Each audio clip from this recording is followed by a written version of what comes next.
If everybody lived in the world of Jill Scott and all music was Jill Scott and India.Arie and Afrocentric, we would be bored as fuck. It's just lyrics. So when this girl, India.Arie or well, whoever the hell it is, listen, I have no problem with these Afrocentric type people, but they're always jumping into the conversation of wanting art to be created like they are. Do you think Yall Miami give a fuck about you don't like her record? You take out time to go on social media, the down talking girl. You to say something about me. Leave that little young lady alone. See how pretty she is. You don't look like her, so it giving me hate a little bit. It is being wrongly reported that I think we should boycott this song of the summer. I'm not going to tell you what it is because I refuse to sing that song, but either you know what it is or you don't. And if you don't, you can go find it. It's very easy.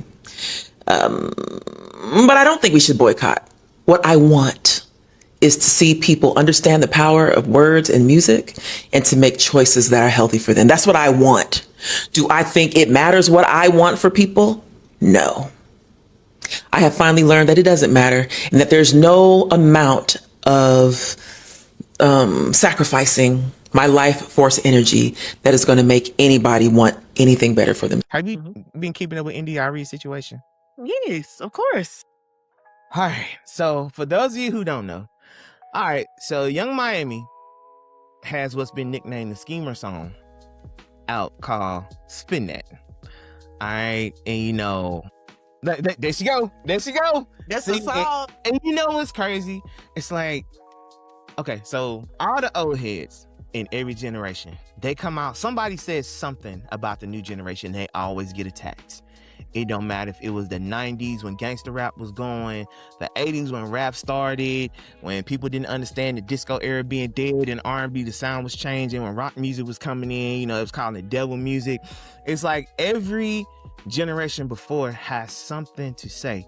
And, you know, this time, under fire was India.Arie. All right. I love India.Arie. If y'all don't know, India.Arie she had a lot of women's empowerment music in general, a lot of positive during that neo soul era. You know, I'm Not My Hair, Brown Skin. Like, she had a lot of songs that were very uplifting. So if anybody was to say something, it would be her, you know, somebody in that era. But she wasn't too fond of Spin That. And the internet has been eating her alive just for even saying anything.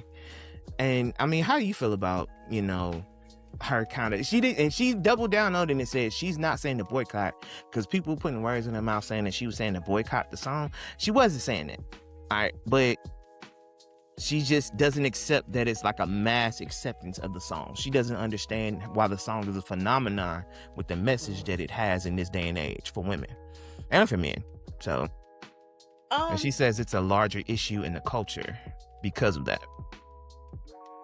Yes, I saw clips and stuff of, you know, what she was saying. And as far as her, like, talking about the song, she was saying how, like, basically stuff like this has a mass influence on social media and just the culture, period.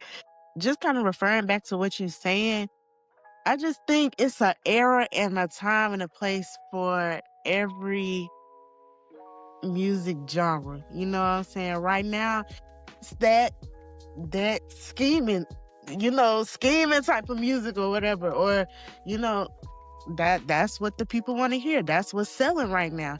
You know what I'm saying? It is not to double down on, you know, I'm Not My Hair, because that's still a hit. It's still a hit, but it's just not a hit right now. You know what I'm saying? Like, it's just, that's not what people are, like, listening to right now. They want to hear Spin That. They want to hear a guy tricking off on me. Like, what are you gonna get? And they pertaining that to their real life situation. And I can see how she was saying, like, that is, you know, it's messing up the culture, which it kind of is, because that goes back to, you know, what we said in previous episodes of how, like, you know, people see things on social media and they feel like that's how their life is supposed to be like, you know. And music definitely has an influence on pop, just culture, period. Pop culture, black culture, whatever type of culture you come from. But I mean, it's I'm not gonna say it's nothing that we can do about it right now, but like that's just what's in right now until somebody change the genre, and you know what I'm saying, and we go into a different era of something. Who's stuff change all the time, trends change all the time. So like, who's to say we might go back to I'm Not My Hair? You know what I'm saying? We might go back to that in 3 or 4 years from now, but that's just not what's in right now.